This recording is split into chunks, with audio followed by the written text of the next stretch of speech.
Collar है हिमाचल से, स्वागत है आपका। हेलो। हेलो। जी सर, सवाल कर लीजिए। सुनील बोल रहा हूँ मैं हिमाचल से। सुनील।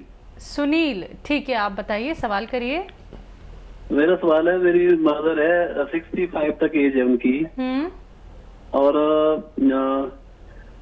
उनके कमर के नीचे दर्द रहता है, घुटनों में भी दर्द होता है, और नीचे जो एड़ियां हैं, पिलियां हैं, उनमें दर्द रहता है। ठीक है।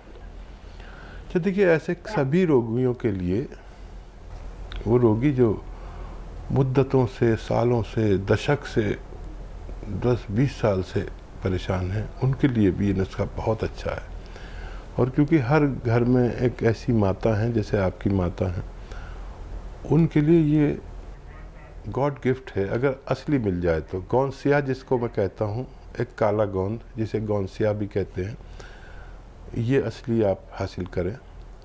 और अगर मिल जाए तो देखिए, बेईमानी बहुत है, लोग गोंद दे देते हैं, दूसरा एलवा दे देते हैं, ढाक का गोंद दे देते हैं जो चमकता है शीशे की तरह। ये गोंद स्याह जो है चमकता नहीं है, और 15-16 रुपए का 1 ग्राम मिल जाता है। ये 1 दिन का खर्च है आपका। आधा ग्राम सुबह नाश्ते के बाद माता जी को दें, और आधा ग्राम रात को खाने के बाद, बगैर चर्बी के दूध से या पानी से। और 5-7 दिन के बाद इससे फ़ायदा शुरू होता है।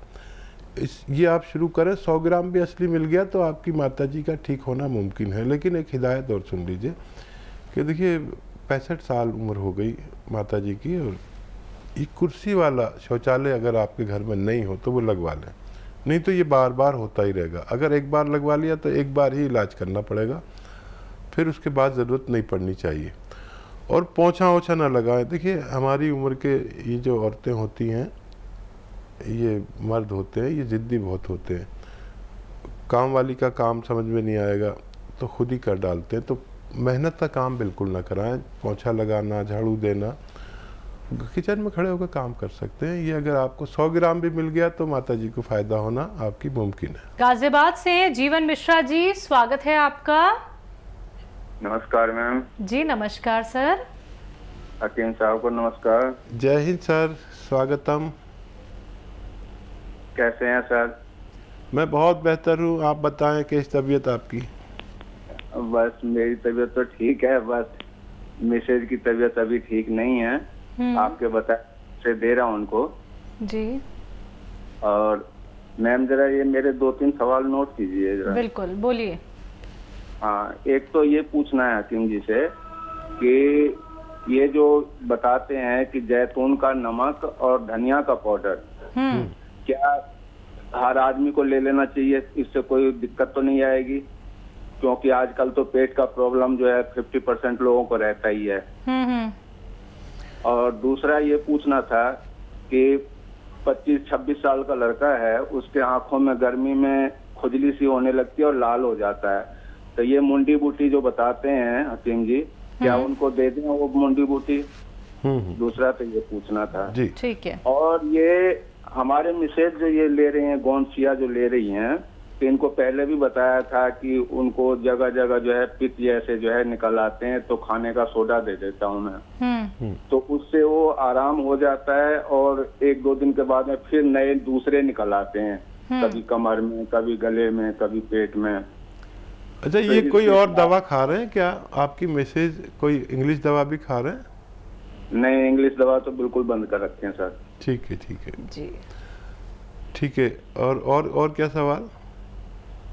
भाई सवाल तो ये 3 मैंने पूछा है, इसी के ठीक बारे है। में पूछना था कि ये जैतून का नमक जो है धनिया के पाउडर में मिला के, जैसे गैस का प्रॉब्लम है या और लीवर है या जो भी दिक्कत है, तो कोई आम आदमी भी ले सकता है इसे?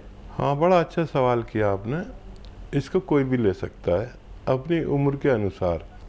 12 साल के ज़्यादा के लोग 1-1 चम्मच तक ले सकते हैं 2 बार। धनिया पाउडर और नमक जैतून, ये पेट के सिस्टम को अच्छा करता है। और पेट के सिस्टम में क्या क्या आता है? गैस, एसिडिटी, कब्ज़, बवासीर, और भी पेट की सूजन हो, लीवर की सूजन हो, और क्रिएटिनाइन बढ़ जाती है, किडनी का फंक्शन ख़राब हो जाता है, उसमें गंदगी ज़्यादा हो जाती है जिसे क्रिएटिनाइन कहते हैं, जिसकी वजह से हमें डायलिसिस करानी पड़ती है हर हफ्ते में 2 बार। तो ये इन रोगों के लिए और चर्म रोगों के लिए, चर्म रोगों में जिनको खुजली, दाने वगैरह वगैरह हो जाते हैं, या सोराइसिस एक ऐसा मर्ज जिसका कहीं इलाज मिलना, मुझे तो पता नहीं कहीं है कि नहीं है, लेकिन इससे सोराइसिस भी भगवान अच्छा कर सकता है। अच्छा, आप अपनी मिसेस को दूध से दें ये दवा, और अगर ज़्यादा मकदार में दे रहे हैं, तादाद में, तो थोड़ी कम कर दें।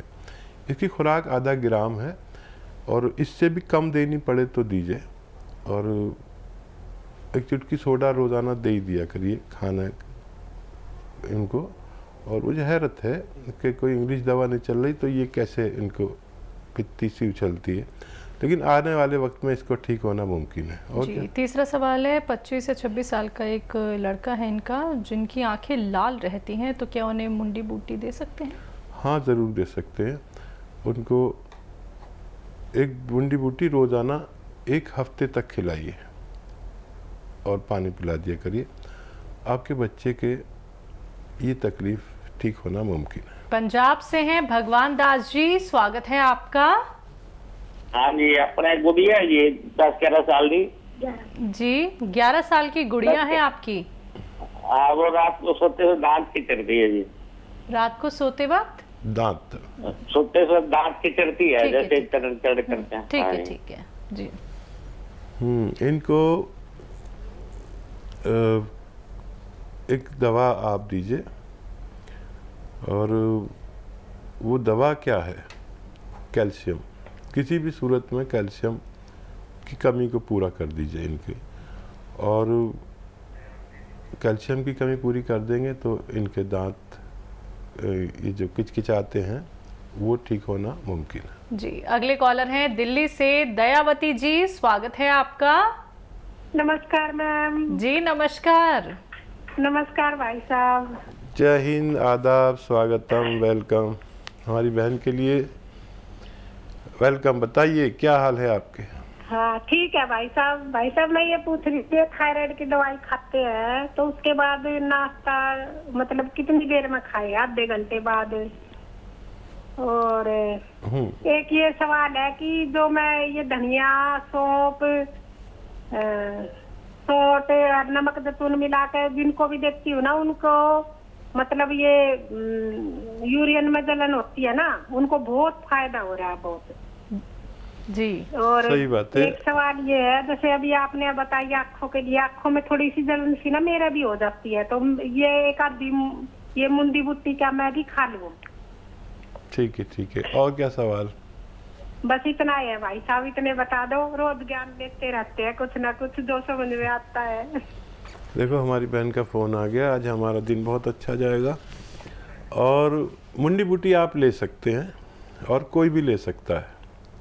एक मुंडी बूटी खाएंगे तो 1 साल तक आँखों के जो मौसमी बुखार, वबाई इमराज रोग होते हैं ना, जो मौसम के साथ आते हैं, किसी की आंखें लाल हो गई, किसी की आँखों वो वायरल कुछ फ्लू चलता है, आँखों का फ्लू चलता है तो पूरे इलाके के इलाकों को हो जाता है। एक आदमी दूसरे को देख लेता है तो उसकी भी आंखें लाल हो जाती हैं। तो 1 साल में 1-2 तो सबको खा ही लेनी चाहिए। मैं भी खा लेता हूँ। इस साल भूल गया हूँ, लेकिन आपने याद दिला दिया तो मुझे भी खानी होगी।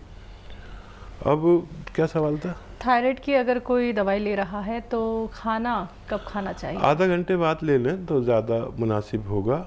और एक सवाल था इनका। हाँ जी, धनिया, सौंफ और सौंठ और जैतून का जो नमक होता है यूरिन में इन्फेक्शन के लिए, तो वो तो बना के प्रचार प्रसार कर रही हैं। हाँ देखिए, आपको तो सब तजर्बे हो गए, शायद मेरी बराबर तजर्बे होगा। ये जिनको पेशाब में जलन होती है, मर्दों को कम और महिलाओं को ज़्यादा होती है, तो इसकी 1-2 खुराक से ही हमने देखा अपने अनुभव में कि उसमें आसानी हो जाती है। महिलाओं को ये बहुत ज़्यादा प्रॉब्लम रहती है। एसिडिटी, कब्ज़ में तो फ़ायदा कर ही रहा है, और गैस में। और ये थायराइड में भी दे सकते हैं, और जो यूरिनरी इन्फेक्शन है उसमें दे सकते हैं, जिसकी क्रेटिनाइन बढ़ जाती है, यानी हमारी किडनी में गंदगी की एक लिमिट है 1 पॉइंट, इससे ज़्यादा बढ़ जाए तो हम किडनी के मरीज़ हो जाते हैं और फिर हमें डायलिसिस क्या क्या कराना पड़ता है। वो लोग भी ले सकते हैं इनको। और लीवर के लिए बहुत अच्छा है, स्किन रोग के लिए बहुत अच्छा है। ये कितने रोगों में काम आता है मुझे खुद नहीं पता। कभी कभी तो कोई मरीज़ मुझे बताता है कि मैंने इसमें ये ले रहा था तो मेरा ये भी ठीक हो गया। तो इसको आप नोट करके रखें, बहुत काम का नुस्खा है और आप जिसको भी दे रहे हैं उसको फ़ायदा हो रहा है।